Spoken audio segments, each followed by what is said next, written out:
আসসালামু আলাইকুম প্রিয় দর্শক, আশা করি আপনারা সবাই ভালো আছেন আল্লাহর রহমতে।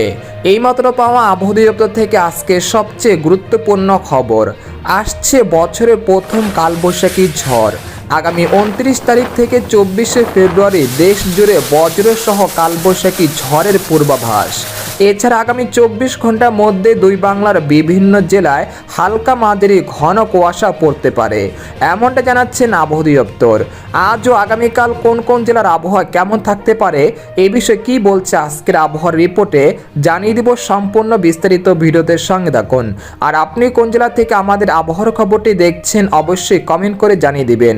আর সবার আগে সবার প্রথম সঠিক আবহাওয়ার খবর জানতে আমাদের চ্যানেলটিকে সাবস্ক্রাইব করে রাখুন। এবার জেনে নিন এক নজরে। কেটেছে মেঘ বৃষ্টি, সকাল থেকে দেখা মিলছে পরিষ্কার আকাশ।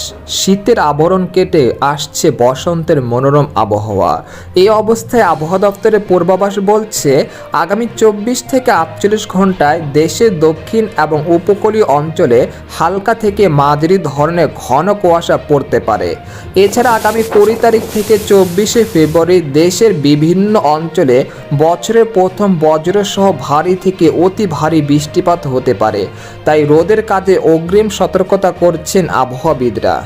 এদিকে আবহাওয়ার আরেকটি সতর্কবার্তায় বলা হয়েছে আজ হতে আগামী 19শে ফেব্রুয়ারি পর্যন্ত দেশের আকাশ অধিকাংশ এলাকায় পরিষ্কার থেকে অনেকটা পরিষ্কার থাকতে পারে ও 20 ও 21শে ফেব্রুয়ারি দেশের আকাশ বেশ কিছু এলাকায় আংশিক মেঘলা থেকে মেঘলা থাকতে পারে। 18 ফেব্রুয়ারি পর্যন্ত দেশের কোথাও বৃষ্টিপাতের সম্ভাবনা পাওয়া যায়নি ইনশাল্লাহ। তবে 19 তারিখ থেকে সিলেট বিভাগে 2-1 স্থানে ও 20 ও 21 তারিখে দেশের দক্ষিণ ও মধ্য অঞ্চলে হালকা মাঝারি বজ্রসহ বৃষ্টির সম্ভাবনা আছে রাজশাহী, খুলনা, বরিশাল ও ঢাকা বিভাগের সবকটি জেলাতে। তাই আপনারা আগামী 18 তারিখের মধ্যে রোদের সকল কাজগুলো সেরে ফেলার চেষ্টা করুন, না হলে ক্ষতিগ্রস্ত হতে পারে। এদিকে গত 24 ঘন্টায় দেশের সর্বনিম্ন তাপমাত্রা রেকর্ড করা হয়েছে রংপুরের তেঁতুলিয়ায় 13.2 ডিগ্রি সেলসিয়াস।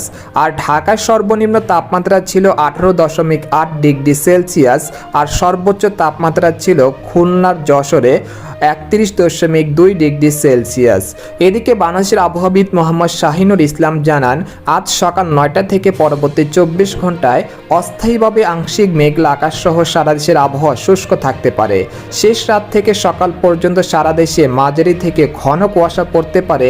এই সময় সারা দেশে রাত ও দিনের তাপমাত্রা সর্বোচ্চ 2 ডিগ্রি সেলসিয়াস পর্যন্ত বাড়তে পারে। তো এই ছিল খবর। এরকম ইন্টারেস্টিং আবহাওয়ার খবর জানতে আমাদের সাথেই থাকুন। ধন্যবাদ।